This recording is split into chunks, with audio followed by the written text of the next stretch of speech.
Listen, we have a great show lined up for you. I'm your host, Kim Jacobs, better known as the Balance Doctor. And all of our guests that come on, they're either people that have overcome some tremendous odds in their own lives as they balance this thing called life, or they're experts and they're here to share tips and strategies that will help you better balance and manage your life. Grab your virtual seats and let's get ready for some real relevant and relatable content on today's episode of The Kim Jacobs Show.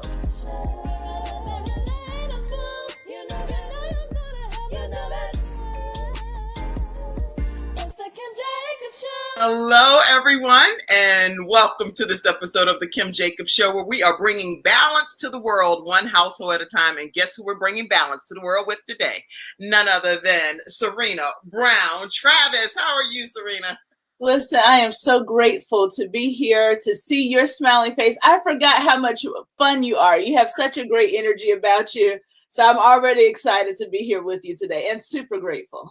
Well, I'm grateful to be here with you. And people don't know, you have a funny side to you. We're going to talk about that, y'all. This woman is actually known as what's called the pulpit chick. So y'all are in for a tremendous treat today to hear from Serena Brown-Travis. I really, when I was researching how to kind of make this all merge together, I feel like it's where motivation is meeting ministry. And that's what that was good, wasn't it? Yeah, look at you. Look at you. I really believe that when it comes to who you are in a nutshell, it's like you're this woman that is infusing motivation and the legacy that you're going to continue to carry out. Your dad is alive. Les Brown, everybody, is her father. Just Dr. Les Brown is her dad. But you're still walking in your own destiny and your own purpose, and you're doing that in a very creative way. So I am excited about you being here today. Serena Brown-Travis is a best-selling author. She's an entrepreneur. She encourages speakers. She's a business coach. And she's like us, women that are tuning in today, men that are tuning in a lot of different ways. She has a family. She's a wife, a mother. She's a proud Ohio native. So all of you Ohio natives out there. And she is the daughter of the legendary, still alive, kicking it strong, 80 years old, right? He's 80 now, right? He is 80, a proud 82. Can't tell him nothing. Nothing. A proud 80-year-old legendary motivational speaker, Dr. Les Brown. And you're going to learn a lot more today from Serena herself. So I'm not going to give you all of the details, but she's a part of what's known as the first family of motivation. And who that consists of, I'll make sure she gets a chance to talk to you about it. Welcome, Serena, to the Kim Jacobs Show. Thank you so much again. You know, first of all, as you were doing all those accolades, I'm like, who's she talking about? So I must say, to God be the glory for the great things God continues to do. That's right. Yes, and he is doing some tremendous things through you. And like I said, when I think about you, I think about legacy and motion. You're moving forward, but you still have your own story, your own journey, your own purpose and passion, and things that make you who you are today. So I wanted to just start our conversation. You know how you can go in so many different directions? I thought it would be good to maybe just start about you being a part of this first family of motivation and what it's even been like growing up with the attachment that Dr. Les Brown is your father. Right. So first off, it is very interesting. It was very normal to me for, dad to be dad. He's dad. Right. That's all. It became interesting that every time we would go out, people would stop us. And so that was interesting. And then, if I can be honest, also aggravating. Like, Dad, why can't we just go to the movies and sit down and mind our business? Right. And so now one of the things that I appreciate that he always did and still continues to do is that he talks and he entertains everyone. And he always said, baby, you never know how I can encourage. You never know what this means to someone else when, they happen to interact with me. So that changed my view. Of course, as a kid, not understanding all of that, I would, be honest to say that it was an inconvenience. But now as an adult, and, when you have people who say, hey, you know what, I met your dad at the movie theater. I met your dad as I was walking through the airport. He took the time to talk to me. Those are the stories that at least make it worth it. So that as children, at least we haven't heard your dad was a complete jerk, you know. Whoa, you got some people that would say that about some Yeah, dads, right? yeah. And so it can happen. And so being a part of the First Family of Motivation, as you can imagine, we have an unorthodox family. So there's no need for me to play pretend. We have an unorthodox family, like a lot of other families, non-traditional. My father has 9 kids, and he says that, hey, when God told him to be fruitful and multiply, he took the Lord seriously. He did. And so therefore, I am the 8th of 9 children. I am the youngest girl. And now everyone treats me like I'm the oldest. So if something goes down, everyone calls me Rena. But nonetheless, we decided as siblings to call ourselves the First Family Motivation because, as you said, people have called us for advice. We just give advice, and people are like, wait a minute, what's our fee? And it's like, no fee. We're just trying to help you out. And then as a result of that, as you know, just finding your own little small gifts and talents in areas that you least expect. It's like, you know what, guys, we should do this. My sister, Ona Brown, has been a coach, a speech coach, a message midwife for years. She has traveled nationally, internationally. So she keeps us all the way together in terms of our messaging and our branding. She's a dynamic force. My younger brother, John Leslie Brown, which you'll see him right over to the left. Yeah, well, your left, my right. Right. Red glasses on. Right. Well, there we go. Make it simple. Yes. He also is a dynamic coach and father. And so he's done great work as well. And so for a while, it was very easy as Les Brown's children to just stand behind him, to just support him, support my siblings, it was okay to be in the background.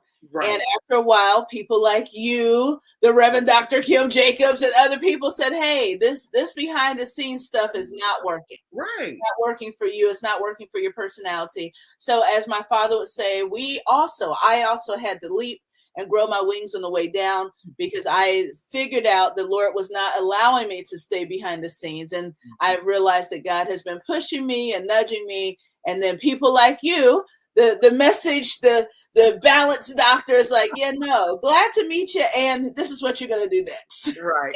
And, I'm really glad you said that because a lot of times people think that there's so much competition.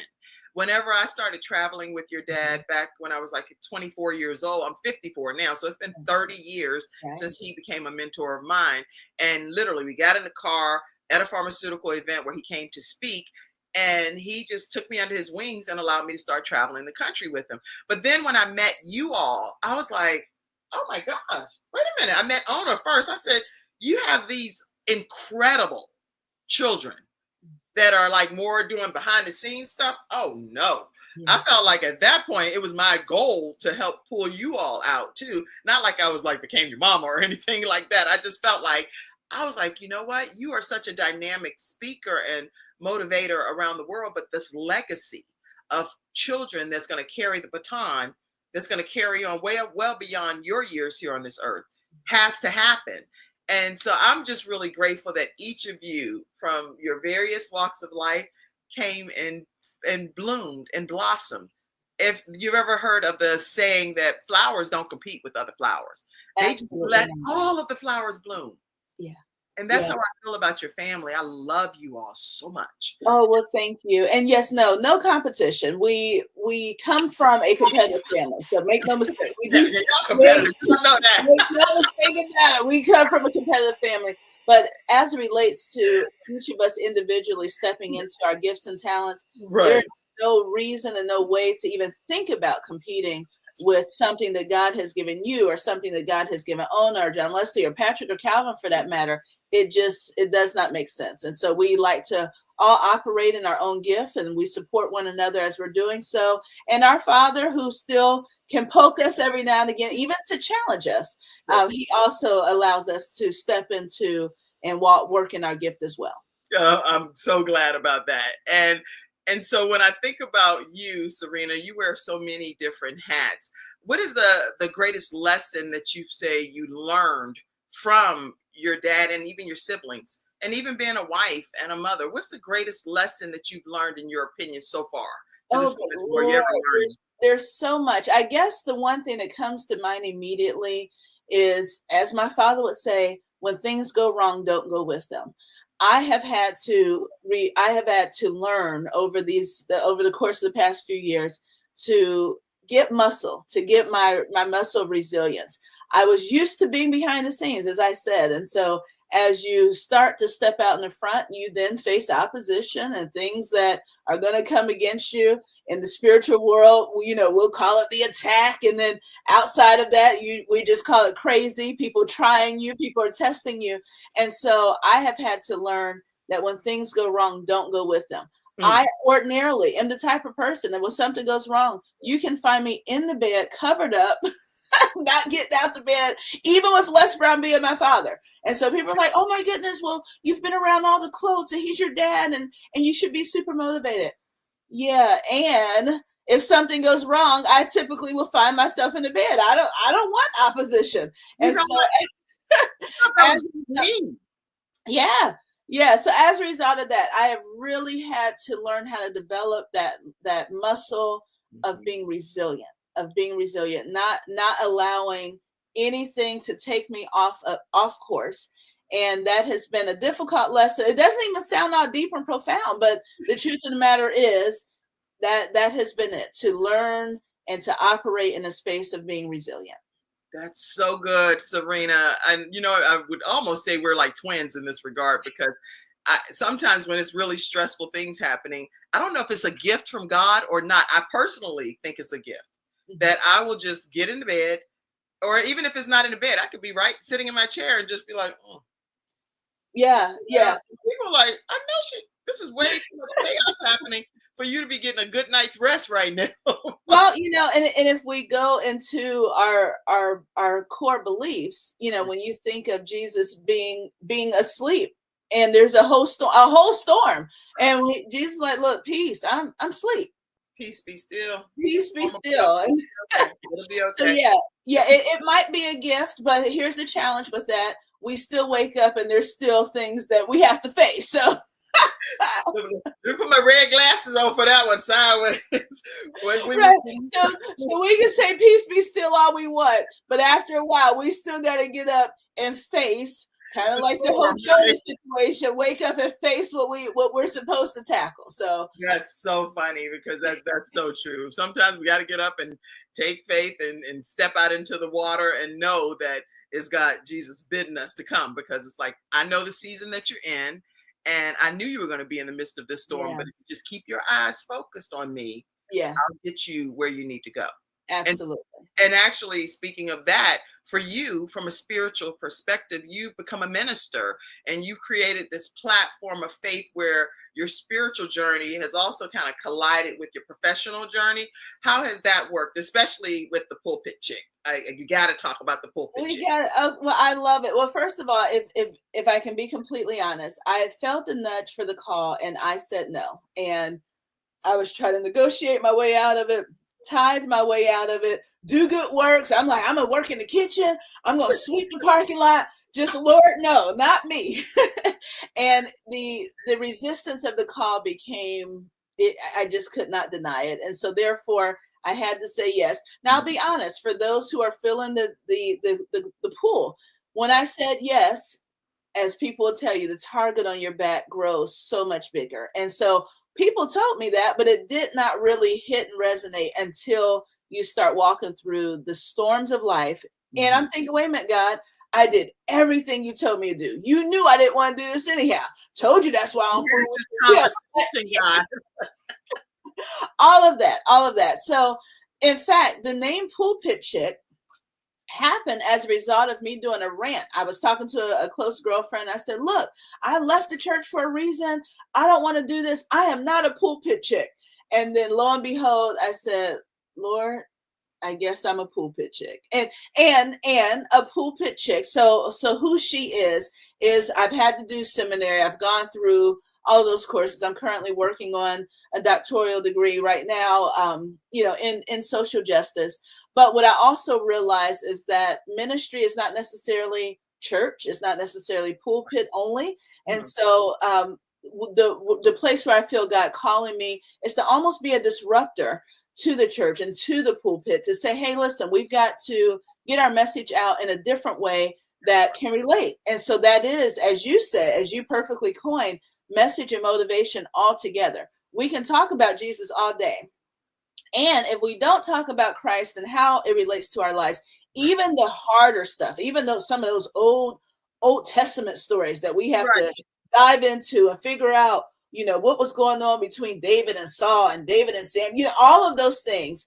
And so the message and motivation for me is to take some of our scripture and put it in a place that is relatable. And that's hard to do because, as you know, we have so many other messages and voices and so much more, so many other distractions going on, not to mention this climate that we're living in that's divisive, and we forgot how to love each other as neighbors.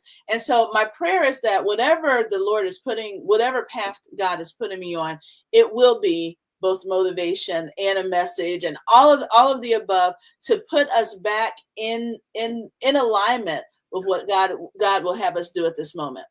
I'm glad you're taking that approach. That I think I just kind of helped you coin something, message and motivation, ministry and motivation merging together. Because even your funny side, because there's a whole funny side to Serena, everybody, that is comical, that I didn't even know you even had that talent until I started following you more. I'm like, you got some comedy in you. Everyone says that. I guess I'll accept it. I'll accept it. Were you not intending to do that? Was that not the point? I was never trying to be funny until other people said, you know what, that is so interesting. That's hilarious. And I'm like, no, but I'm serious. And they're like, yeah, that's funny that you don't even see that that's funny. And then it makes it funnier. So that's funny that you don't think it's funny, but it's happening and everybody else is benefit. So you don't do it's not a comedy tour thing. I have lots of ideas for you. I could become I don't want to say a manager or anything, but just a sister in Christ, right? Well, now let me turn the tables on you real quick. That's the beauty of you, Kim Jacobs, is that when we met you, you are full of ideas. And so that's why I love what you do. I love your show. I love the people that you bring on here because you're like, hey, I'm going to showcase you. But the truth of the matter is, so we're going to need to turn the tables and start interviewing you because you always see possibilities for people where where other people may see problems. You're like, oh, no, absolutely not. Here's how we solve that immediately. So let me just applaud you for just being a great coach, a great mentor, a great woman of God to see things in the supernatural that other folks like me would not see. But yeah, I'll let you come back to interviewing me. But I had to insert that because again, you have been dynamic throughout all the times that I've known you, and certainly have even been an asset to my father as well. Oh, thank you. Okay, so back to our time together here. So as a business coach, an entrepreneur, what's the biggest advice? Because a lot of people go through life and they're doing so many different things. They're wearing a lot of hats like you do. You're a mother, you're a wife, you are in ministry as a leader in ministry. You're under a legendary father. You're first family of motivation. So that's this whole other expectation. You have a lot of hats that you wear. What advice would you give to someone that's trying to find their purpose in starting a new business venture and stepping out on faith? Right. So the one piece of advice I would start with is not to get overwhelmed by everything that you're feeling. You, as you all know, you cannot eat an elephant all at once. It is one bite at a time.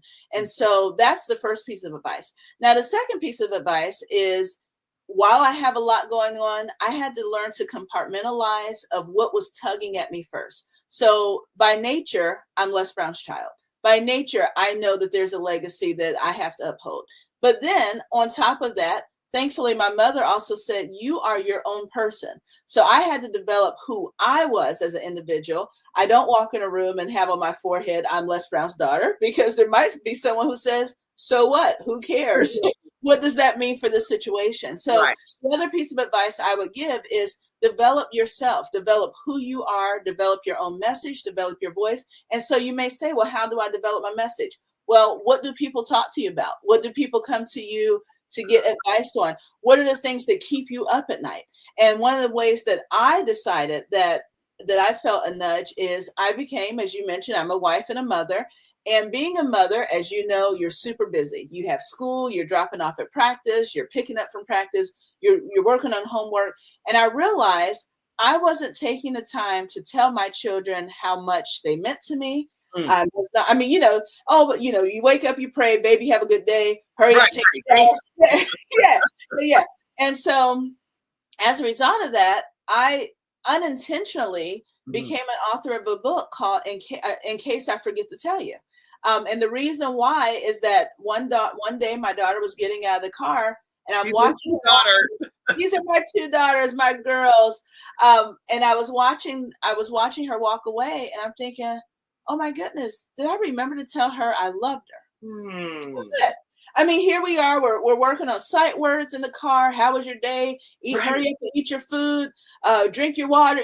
All of that. And so I developed a book in terms of learning your gifts and talents. It just literally came in a everyday situation, dropping my daughter off at practice, watching her walk away, and me saying, in case I forget to tell you, baby. And I wrote down my window, hey, in case I forgot to tell you, I love you. And I'm thinking, I can't do that anymore.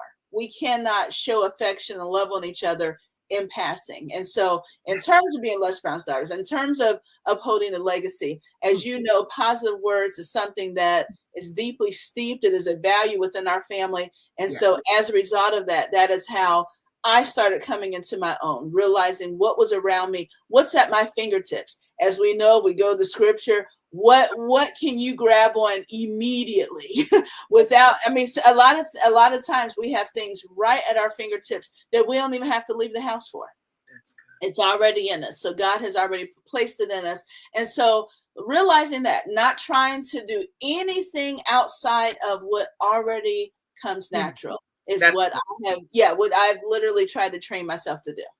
I'm so inspired. You see what I'm saying? You have this in your blood. It's not a joke. And I know what I said when I was in my 20s. And now here at 54 years old, I'm still saying the same thing about you. There is something so unique and special about each and every one of you that make up the First Family of Motivation that the world would miss out significantly if each of you don't tap into your individual gifts. What you just shared is not loving our family members just in passing. Somebody type that in the comment section. Don't just turn to the back of your child and I hope everything, wait, did we forget this? Did we forget that? You're saying no, be intentional. Be intentional. And take that time to carve out the space to love on your family. That is, to me, just, if nothing else happened in this interview today, Serena, that's going to change so many people's lives from a balanced perspective.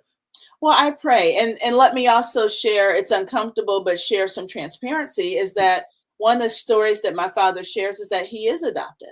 So as he became a parent, there were certain things, there were certain patterns, certain generational things that he was used to that did not work in terms of being a father. And so we as his children had to say, hey, listen, and every now and again, it is okay when you find your voice as a child to say, hey, Dad, you're out motivating the masses. And then when we're together, you're on your phone or you're asleep, or we have other people that we have to entertain. And so we had to learn that as a family, how to be intentional about spending time together, loving on each other. As we know, as parents, you want to say, well, listen, if I don't make this phone call, I'm not making money. If I don't kill, I don't eat. All of those things that we all would say as entrepreneurs, that didn't matter to us when we were kids. We just wanted to spend time with our father, joke, laugh, giggle, whatever that looked like. And so the intentionality behind it, and here's the thing, Kim, I was picking up the exact same pattern.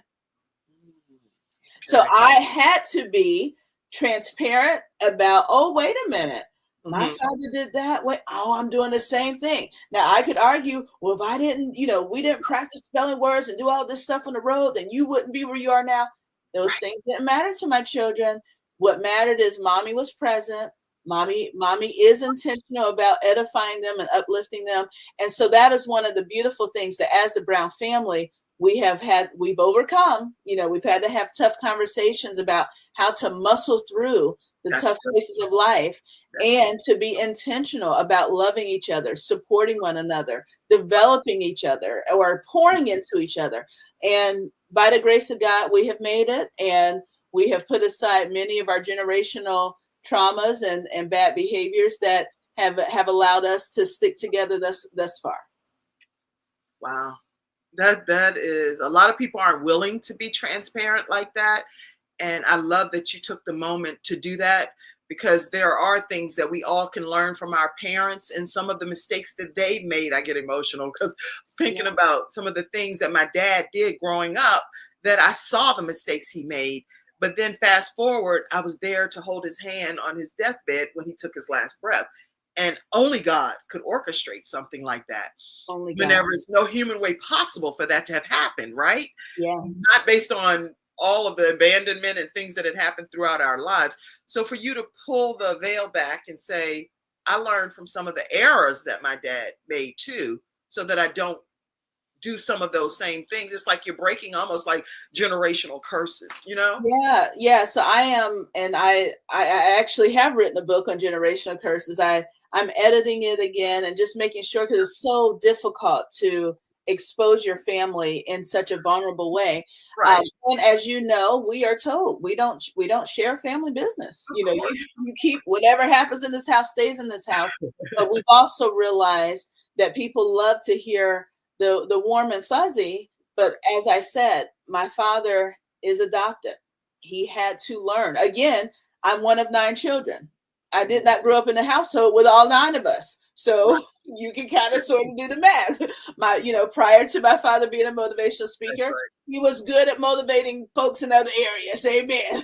So with that being said, we had, as I mentioned, a non-traditional family that we had to learn and grow together. Right. We have different mothers and different households. And then when we come together, we're bringing all of those individual beliefs and family systems and so on and so forth.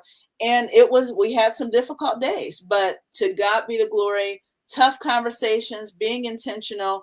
Again, my father has done amazing work. And on top of that, I applaud him for doing the better work of learning how to become a different person and a different parent as he has aged. And that's taken you and your siblings to have those transparent family conversations to say, we don't like this. And we want to see change in this area. And him being willing to say, oh, okay, let me make the course in the adjustment to course correct the situation. I think that is just such a beautiful, that alone can be one of your, okay, I'll just tell you backstage. That right there could be the first family of motivation guide to families that have dealt with adoption, dealt with celebrity status, parent. Anyway, I got a lot of, I'll call you. I'll call you and tell you. I have lots of ideas, right? Right. Appreciate you. But when you're talking also about some of the books that you've written, because you've written quite a few books, and I want to share the page on some of them, but let's just talk through, what is it, the messages that you want people to walk away with all of these books that you've written? So I appreciate that. The books are children. So I've written a few, as you made mention of, but more importantly, I wrote children's books based off of, not the happy-go-lucky stuff, but based off of a child that may be disenfranchised, may be marginalized, to see themselves in a book, in a place that you go, you know what? This kid seemed to have had a tough life. I have a tough life.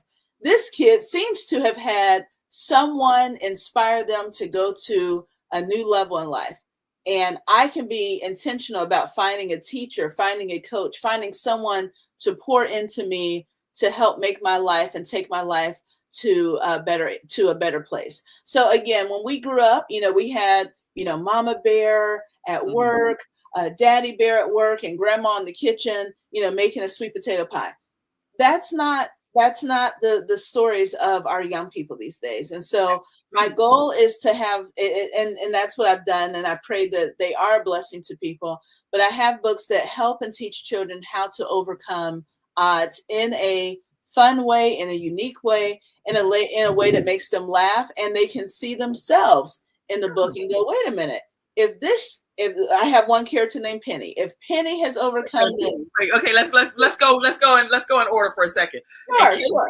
Your most popular one is, in case I forgot to tell you, this is like best-selling. Everybody's loving this, right? So That is correct. In case I forgot to tell us the message in that book. And they're so reasonably priced, everybody. It is. And again, the reason why, in case I forget to tell you, as I may mention, it is that we learn to love and or reset the relationships that we have with our children and young people in our lives, to edify them, to let them know how special they are, to let them know, hey, life got busy for me, but in case I forget to tell you, you are special. You are amazing. You make me smile every time I see you. And so what I found for that book is that book has really helped to forge and heal some relationships, because I've had grown folks say, hey, my mom just put this in the mail for me for my birthday. And mom was never good at complimenting me, but I felt like mom said a lot in this book. I felt like mom said a lot to me by sending me this book. So even if mom never knows how to open her mouth and give a compliment, I'm good. Mom sent me, dad sent me, in case I forget to tell you, and that helped to fill in some gaps that I was having. And so when I have those kind of heartwarming stories, that makes it all the better. You better believe it. And these are books that I think people can have. I have a book that it's a book about a baby, and the mom is caring for the baby growing up, but then it's about I love you. It's just a book that they give you in the hospital when you have a baby. And then at the end of the day, the whole book goes until the child is carrying the mother at her elderly age. It's such a memorable book. That's what these books remind me of.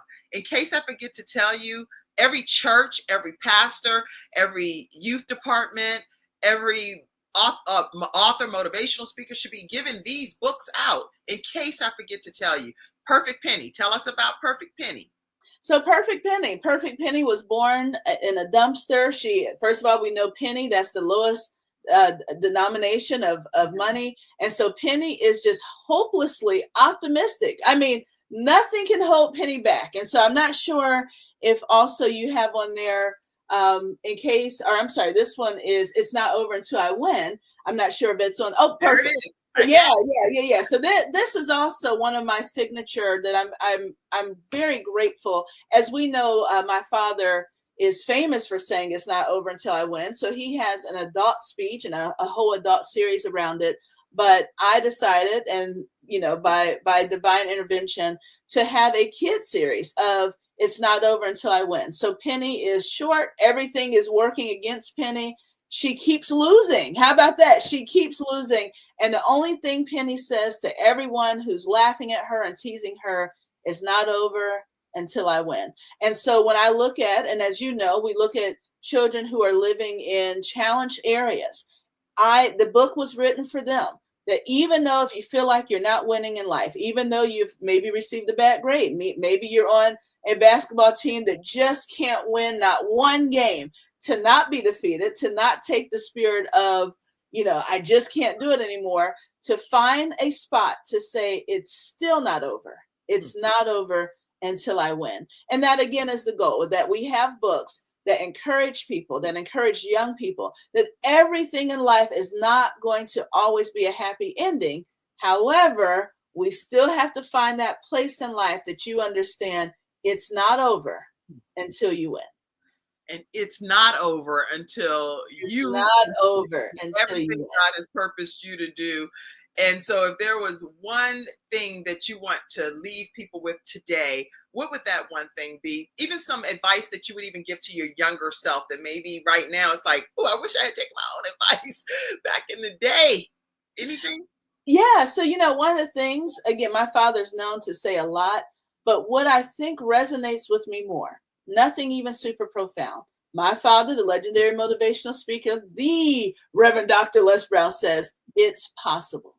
And with that, to leave with your audience that no matter what it is you're trying to do, it can look like you will not succeed. It's possible. Every odd can be stacked against you. It's possible. And so when I think of messages today, I think of how do we overcome some of the odds that we're experiencing? Right. I don't care what it looks like. There's some area, there's some type of way that you can say in your mind, you know what, it looks pretty grim, but it's possible. And Yes. so whatever it is that you're trying to do, individually, business-wise, collectively, as a family, get over heartbreak, get over trauma. It's going to take some work, but it's possible. It's so possible. So possible. I only have this picture of you and your mom, but I'm definitely going to put it up. Oh, yes. I love my mom. That's my homie right there. I was like, I'm not going to only put a picture up of you and your dad whenever I know that your mom has played a key role in being who you are today. Any comment about your mom? Your mom. Listen, my mom was and still is. She's still here with us, thank God. Extremely wise. As I made mention, my mom said, know who you are. So yes, it might be a big deal that you're Les Brown's daughter, but my goal, my job as your mother is to develop you. And so you have your own identity. And so for that, I am very grateful. She taught me very early on, have good credit. In my mind, I'm thinking, well, my dad got money. It ain't your money. You keep good credit. Keep your own money. Listen, my mom played no games. And so as I made mention, I grew up, everything was unorthodox. So she was a single mother. Certainly my father was there. He provided all of that good stuff. But she raised me to be an independent woman that still has value for my husband and my children and so on and so forth. But again, the best part she could have done for me is to teach me who I am individually without walking in and saying, Les Brown is my dad. Yep, that's my husband. That's those brownie points. I'm like, if I don't put his picture up by himself, he'll be like, I don't know what kind of hoe she is, but you sure didn't get no brownie points today because you didn't say nothing about me. Right. Yep. So that is my husband. We have been together for 21 years. So we've had tons of ups and tons of downs. And again, as you're trying to make it through life and make it through navigating what it's like to date your 20s, and then now you're 40 and life is, hitting you at different levels, you can figure it out. It's possible to figure it out and become new people together. I'm so proud of you, Serena Brown-Travis, and tell everybody how they can stay connected with you, please. Listen, I am on Facebook, so the Pulpit Chick, as has been mentioned here, that's probably the best way to stay in touch with me. You can also go to my website, serenabrowntravis.com. And let me just say to you, Kim Jacobs, you have an amazing testimony. Everything about you has always been on the up and up. We have never had a challenge. You've always been incredibly honest. And the most important thing I love about you is that you're always pouring into other people. So let me applaud you and to show the biggest appreciation I just have for who you are, who you have been to our family, and who you've been to my father, even behind the scenes. When it didn't even pay, you were still and have been always solid. And for that, I want to thank you. Can you also tell people to sow into the Kim Jacobs Show? Listen. If you sow, let me just say that you're sowing on good soil. Judge a tree by the fruit it bears. Sister Kim has just always been great, or she's just always been gracious. And so make sure you see the link below, PayPal me / Kim Jacobs Inc. or whichever, Vimeo, whatever. Just make sure it is going into good soil. I know for sure, without even talking to you, you've done some great work around around the Heart Association, Healthy Heart. And again, you've just done so much amazing work, period. But I just love the way you have, again, here I am saying you've sown into me. So you sow into other people. And again, without question, if there is anything you can do as you're listening and hopefully enjoying this show and all the others, is sowing into Kim Jacobs. The seed will fall on good soil. And the reason we're talking all quick like this, everybody, is because she has a big college tour with her daughter, and we are excited about her children preparing for their future. And as a parent, we have to balance our lives and making sure we're there to make them be able to have a great outcome in some of the decisions that they're making. Even though they're young adults now, we want to make sure that we're alongside them on the journey. So you all stay connected with Serena Brown, but Serena Travis Brown, because we got to keep it right. It's Serena Brown-Travis. Yep. Oh, wait. It's not Serena. It's Serena. It's okay. It's serenabrowntravis.com. So Serena Brown-Travis. It's all good. Names of Serena Brown because her website is beautiful, y'all. Serena thank Brown-Travis.com. We want to make sure y'all have the right way to stay connected with her. She has an adult book as well, Positive Vibes Only. Positive Vibes Only, and positive words, not vibes. Positive words. I like that. You may listen now. We may be changing the title, child. That's all right with me. Here I go again, right?